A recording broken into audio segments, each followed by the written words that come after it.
Hi, everyone. Welcome. I'm Nicole Franklin. I'm so happy to be back with an Epiphany conversation. We are an Epiphany conversation. We were gone for a month this summer, and I had the wonderful Melissa Cornick sit in for a couple of episodes, and we just took a month off, and we're now refreshed, and we're back. So an Epiphany conversation, please join us on Google+. We have a Google+ community, and this is an Epiphany conversation, also known as eConvo. That's with the hashtag eConvo on Twitter. And I'm so excited to continue a conversation that we have along the theme of My Brother's Keeper. We do that every once in a while to see how the Obama initiative is going. And just to go in surrounding the theme of My Brother's Keeper, we brought up the idea of fatherhood with Kim Braswell and a bunch of wonderful people in the spring. So you can see that in our archive. And tonight we had to do a part 2. So we are here talking about Father Speak Out Part 2 with some wonderful, wonderful guests. I want to introduce Lewis Brown Jr. Hi, Lewis from Policy Link. Joining us from California, which is great. And Marie Roker-Jones. Hey, Marie. So there's Marie. Marie's on the East Coast with me, and she has a fantastic website, Raising Great Men. And Raising Great Men covers a lot of issues of adults and boys, and always looking forward to what she has to say. And she's also a military wife and a senior editor at the Good Men Project.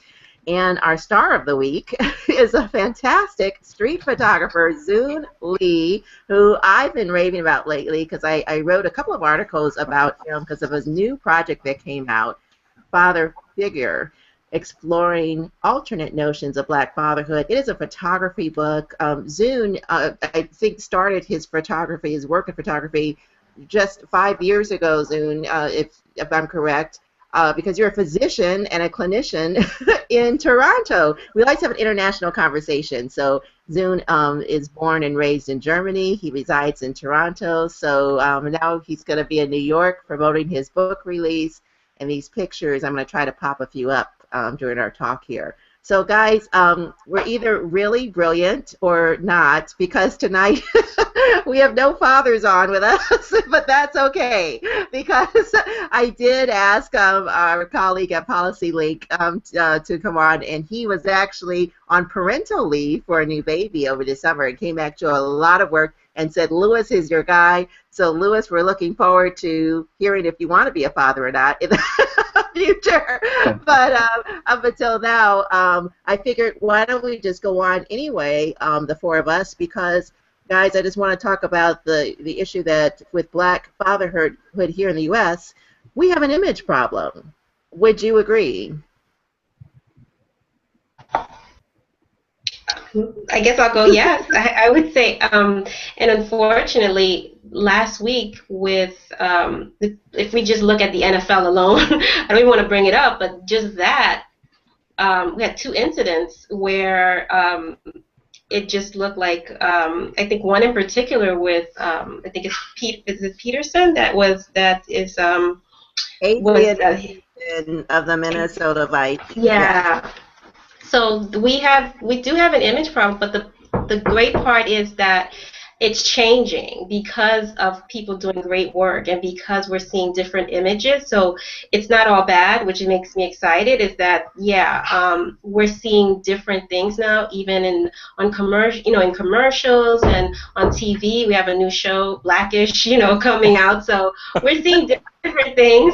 So and that's great. I mean, we can see how others.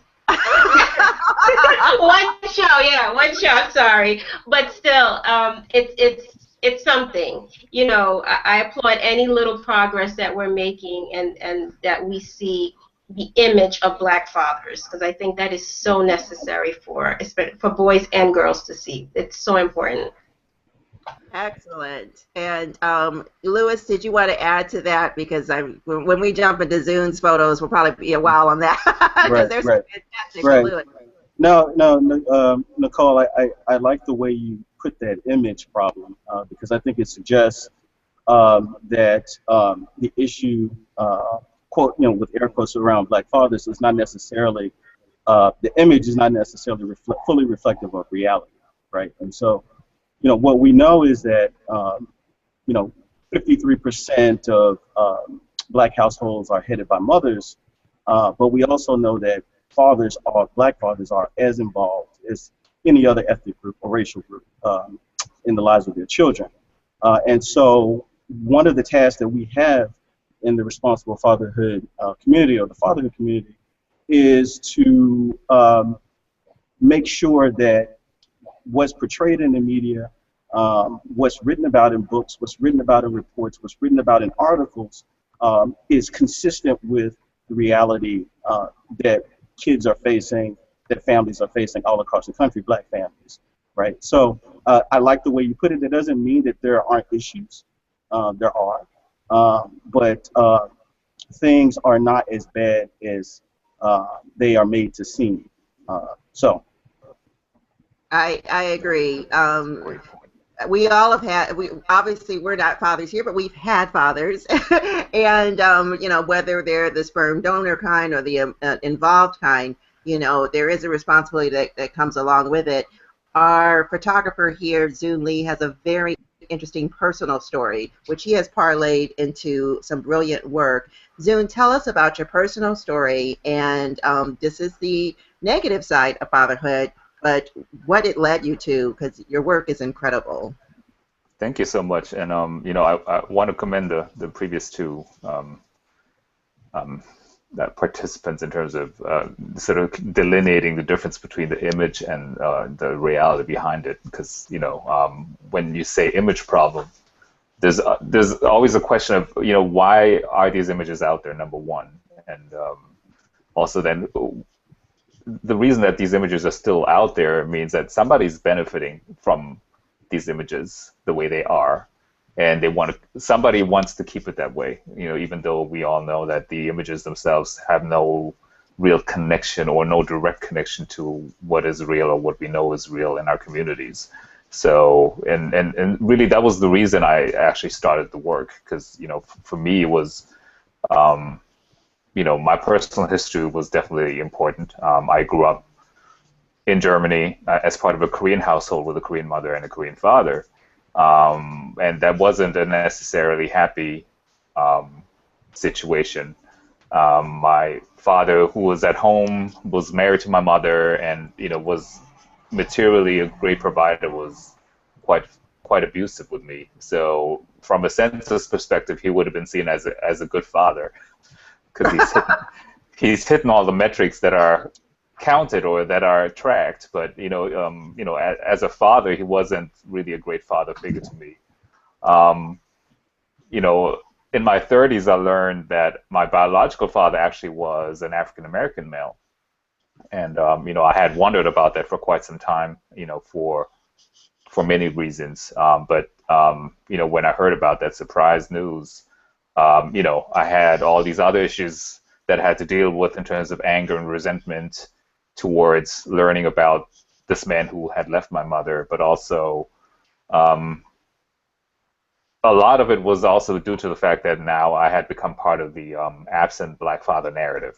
A lot of my friends are African American, and so when I told them about the news, they basically said, well, we didn't have a father either, or we didn't have a relationship with our fathers either. And half in jest, but also half in sort of in a way to commiserate. They said, welcome to the club.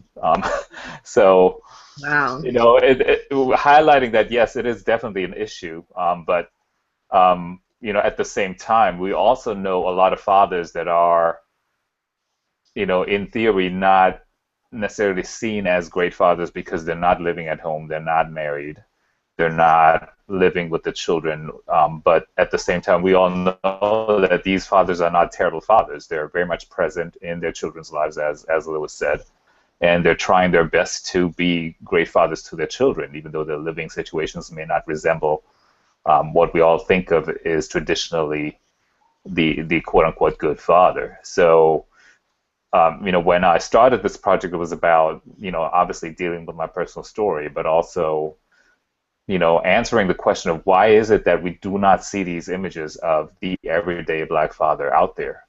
Why is it that we always see these extremes of, Um, you know, on the one hand, you have the black male who sits on the Maury Povich show and who holds the envelope in his hand, and who just prays that he is not the father.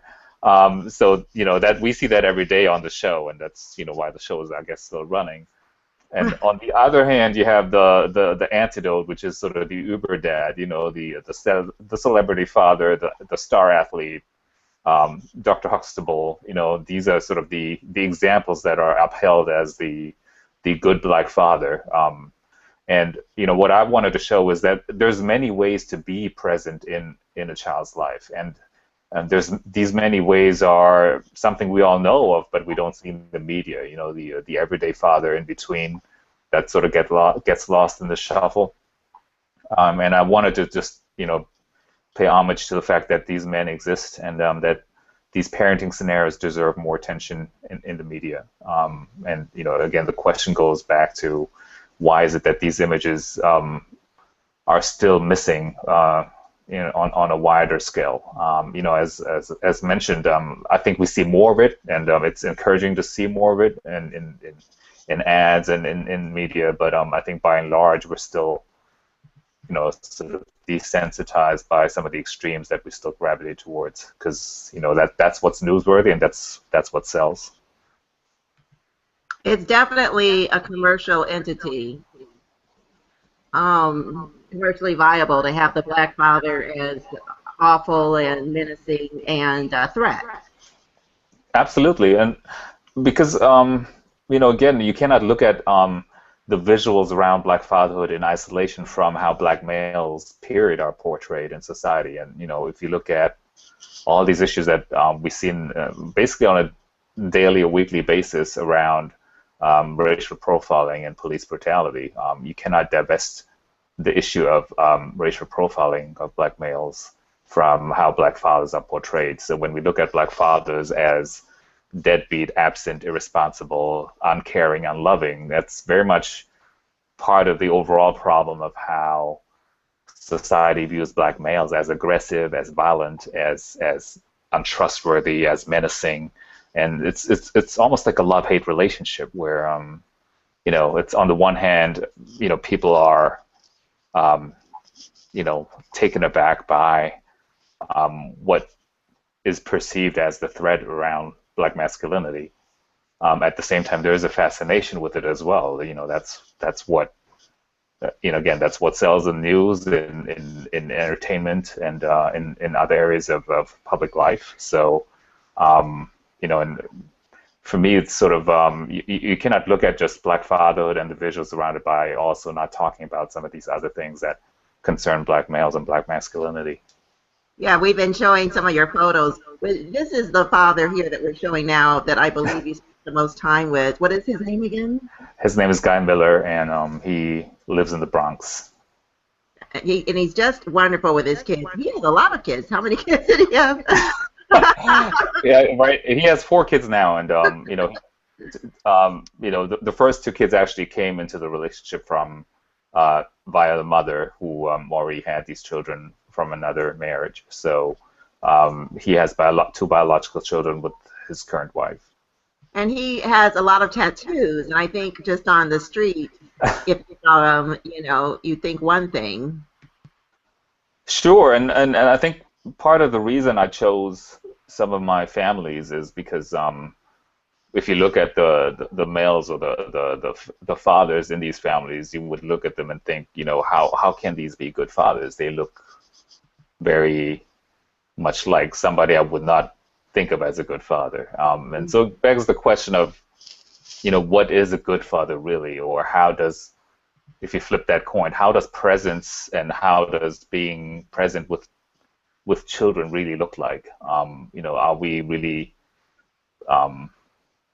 preconditioned to look at black males a certain way and then make an automatic assumption around, if a person has tattoos and, has a do-rag and a wife beater, do we already make assumptions around what kind of parenting skills that person has, or how much of a great father, provider, or partner to his spouse he really is? So I wanted to kind of sort of call that into question, or at least make people think about if you see these men on the street, think about, what your preconceived notions may or may not be regarding these males.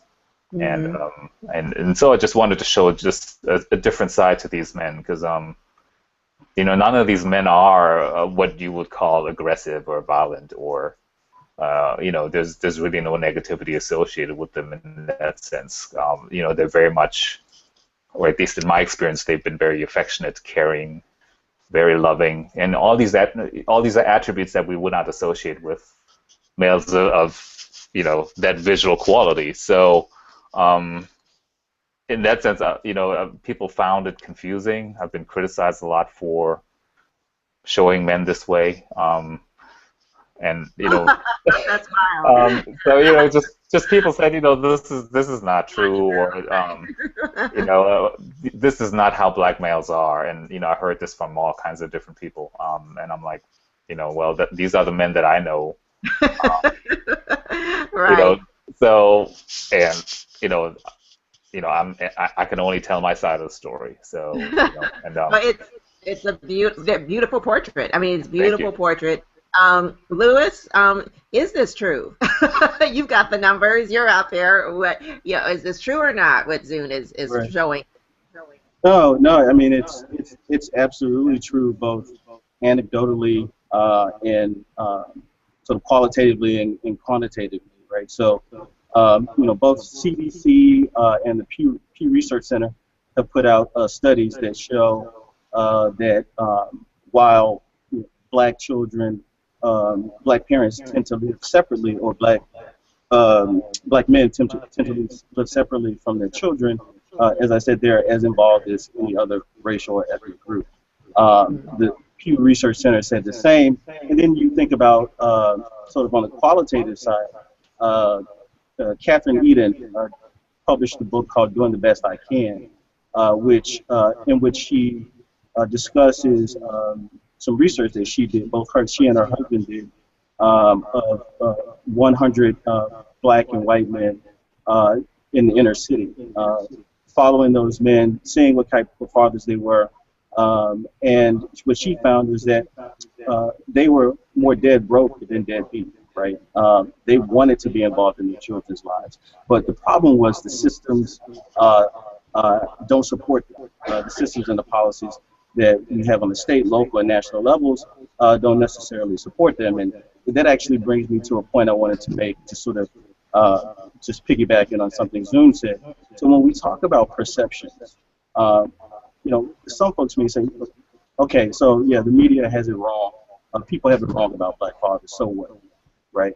And the so what is the following, right? If you feel one way about black fathers, if you think they're predisposed to be bad fathers, then the policies and the systems you put into place are going to reflect that, meaning that you're not going to do anything to support them because it's a waste of time anyway, right? What are some of those policies, Lewis? Are we talking about Right. small crimes and jail time and things like Yeah, that? so, I mean, it's, one thing we know is that issues related to black men touch almost every system in life, right? And so it's this is the criminal justice system.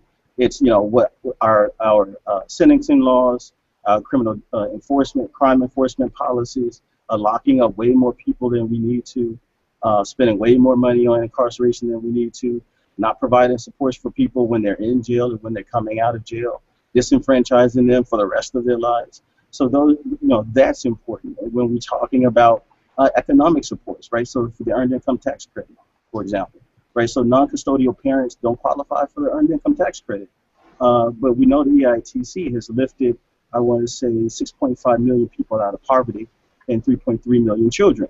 But because women tend to be custodial parents, they typically qualify, and men tend to be non-custodial parents, so they typically don't qualify.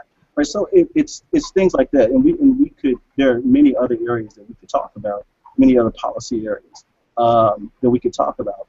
But those are the types of things that we need to be thinking about doing. So it's fathers who want to be involved, and I don't want to make excuses for anyone, right? I mean There are guys out there not doing the right thing. Let's just be honest.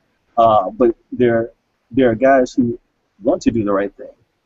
The guys who may not be doing the right thing but could, if we supported them better, right? And that's what we need to be looking at the context in which fatherhood takes place, right? In which these relationships exist between fathers and their children, Black fathers and their children. Agreed. Marie, is any of this ringing true when it comes to the military and that whole culture? Can you hear me? I just want to make sure. I can. It's interesting. I can't see you when I blow you up bigger. So. Yeah, I know. I don't know what's going on.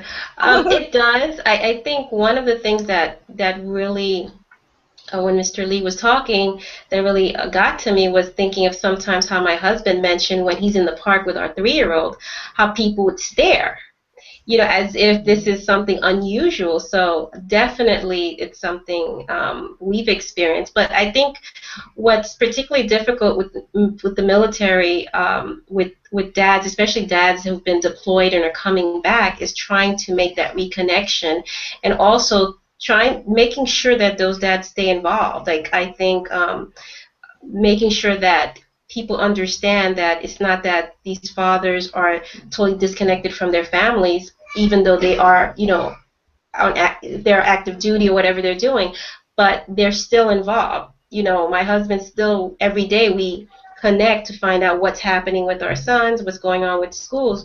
So these are men that put their life on the line for one, for their job, but their families are very much important and very much, they're very much involved even miles away. So I do think it's difficult for them, but I don't think people think about that too much. I think they think if you're a soldier, particularly if you're a man, that, okay, that's the job you have to do, and somehow someone's at home taking care of the kids.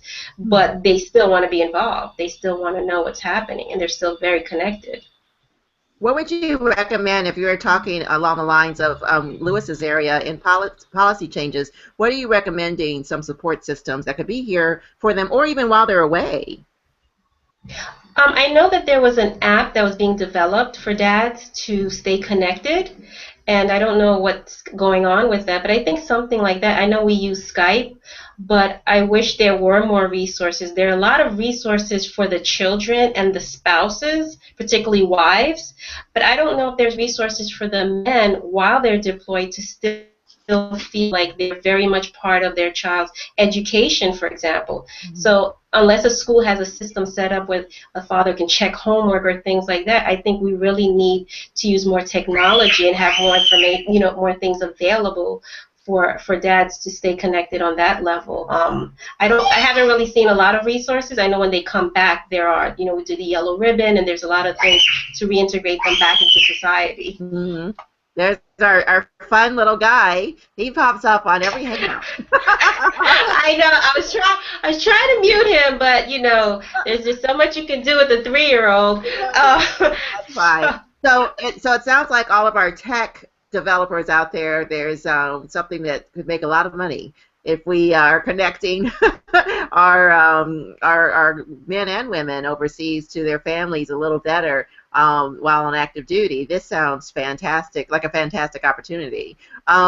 So, Lewis, I wanted to just head back to you for a quick second. What are some of our solutions? So I know of course we should be voting, so we should really pay attention to any of the bills that come up in this area, anything, eradicating some of these laws for, well, the disparity between petty theft and, long-term sentences, things like that. Obviously, a man selling loose cigarettes doesn't need to be in a chokehold, things like that. A father of 6, it just is disgusting. But what are some of these ways we can be involved in some policy changes?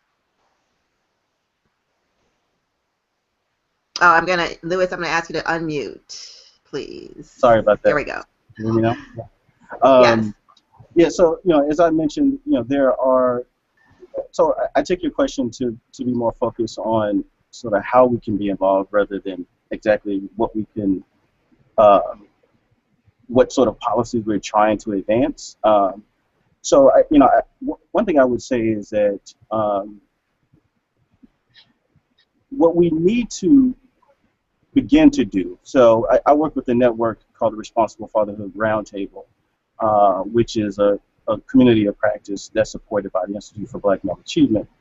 And there are several participants in that roundtable who are really focused on changing the approach to family policy, if you will, in this country.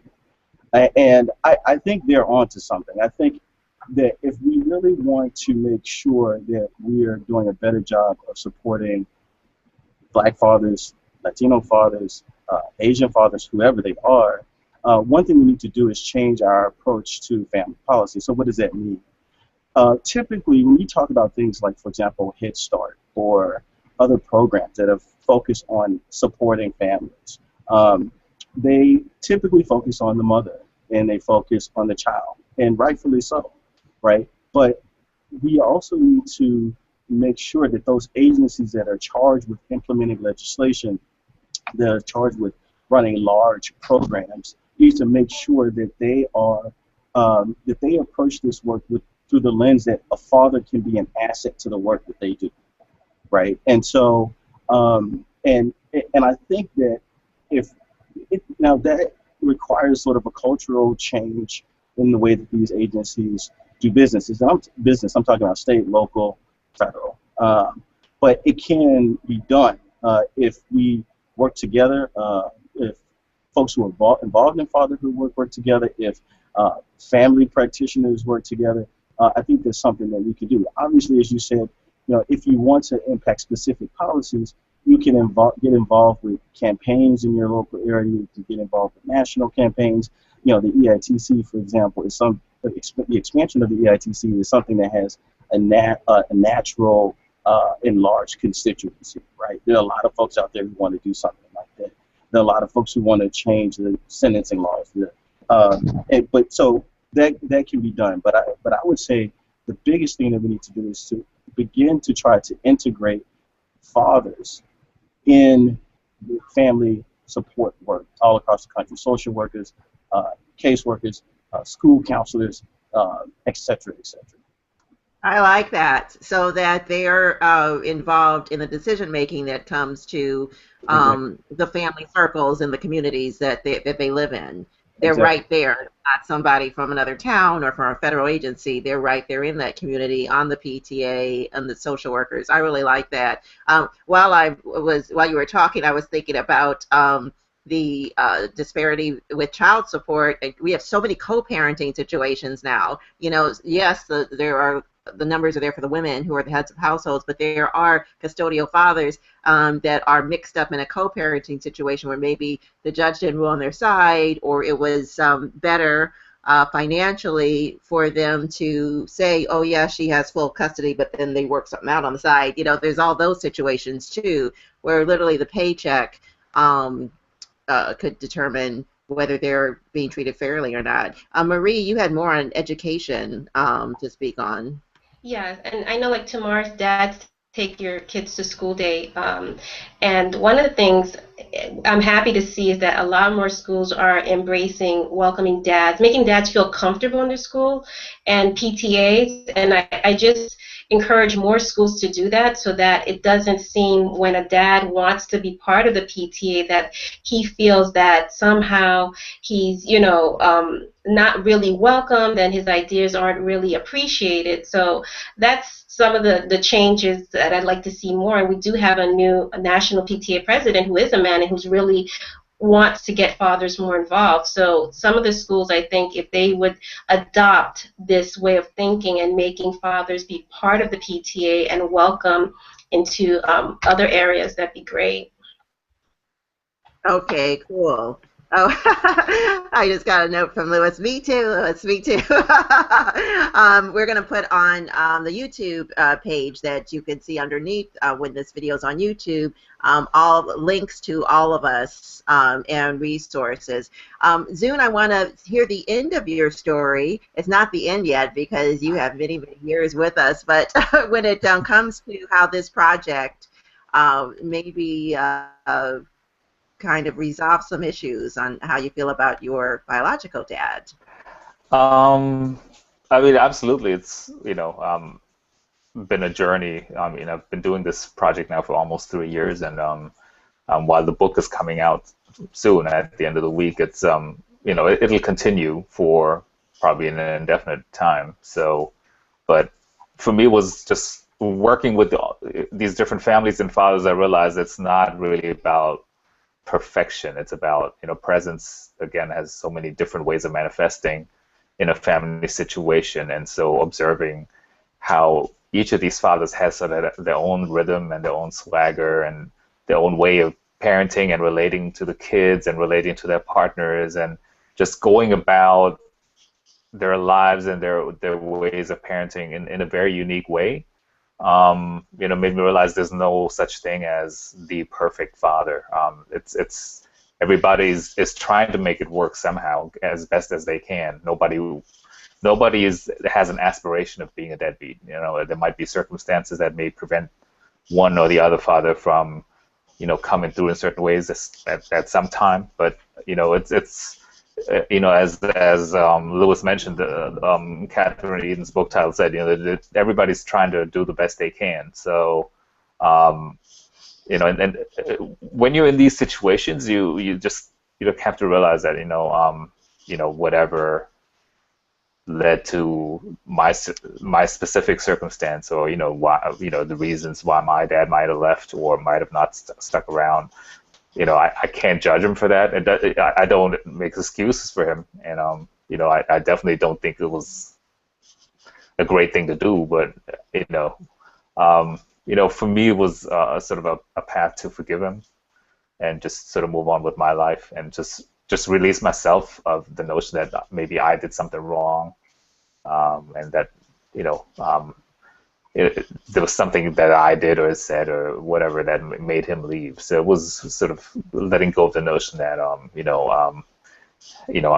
had any justification in holding on to some of my anger and resentment. So that was definitely something that I had struggled with for a long time. But I guess part of the reason the project became what it is that I was able to let go of a lot of that.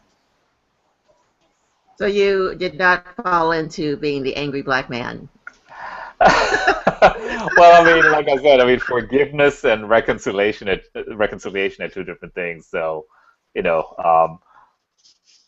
people ask me all the time what happens if you ran into him or if you found him. So I'm like, in the past I probably would have not wanted to meet him, or but now if I'm not actively looking for him, but if for any reason he found my work online and reached out, I would totally welcome it. It wouldn't be an easy conversation, but I would very much look forward to meeting him, getting to know him, and hopefully that feeling is mutual. So. That's excellent. Well, guys, this has been great. It's time to wrap up, and that we're on a shorter schedule. But just want some final thoughts. And I had one, but I'll still tell that one, and then go on what inspired me when Zun was talking. I do a film series, littlebrotherfilm.com, myself and Jay Tyget, a 10-chapter, 10-year series where we talk to young black men and their thoughts on love. They're 9 to 13 years old, and we do ask them about their relationships with their dads all the time, and we get a lot of positive speak on this from the voices of the young boys themselves. So that just reminds me to remind everyone, include the dads in the conversations. We always talk about the moms, but let's include the dads. And when Zun was talking, you know what? Therapy is a good thing. I've done it. I know many people have. And I think it should be less stigmatized, especially in our culture. And if there is that situation of absenteeism in the past, definitely, let's encourage and include that. But even just keeping our relationships together, I like therapy. Lewis, any final thoughts? Tell us what to do. Therapy is good. I would just say, just to reiterate, I think when we think about fatherhood, black fathers, we should also make sure we think about the political, policy, and systems context in which everything that we do is taking place. And so from where I sit at an organization called Policy Link, that's something that we think about a lot. And And when we think about these issues, there are costs to this. Obviously, there are costs to not adequately supporting fathers, black fathers. Obviously, with respect to the children and the families, but to the rest of us in the country, right? We know that from a study that father absence costs the country about $100 billion a year. Wow. And we know that as over time, as the country changes, as it becomes more black and brown, as demographics change, these issues of father presence, father absence could become more important to families and to the whole country, the entire economy. So I just thank you for the opportunity to speak about this very important issue, and I look forward to working with anyone out there who wants to continue to work on this issue. Again, at Policy Link, at the Institute for Black Male Achievement, and thank you. Thank you, Marie. I just want to talk to the moms and say, just encourage and support the dads, even if you're not in a relationship together and he's, doesn't want to be with you. If he wants to be with his child or children, just support that and don't negate his efforts, even if he's just taking them to a park and doesn't have money to do anything else.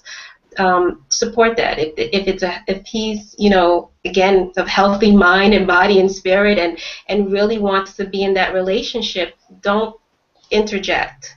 Just let them have that and let dads do their thing their way. We tend to want to sometimes control. So let dads do things their way and let them have their own kind of relationship. Well said. Last words, Zun. And congratulations again on the work.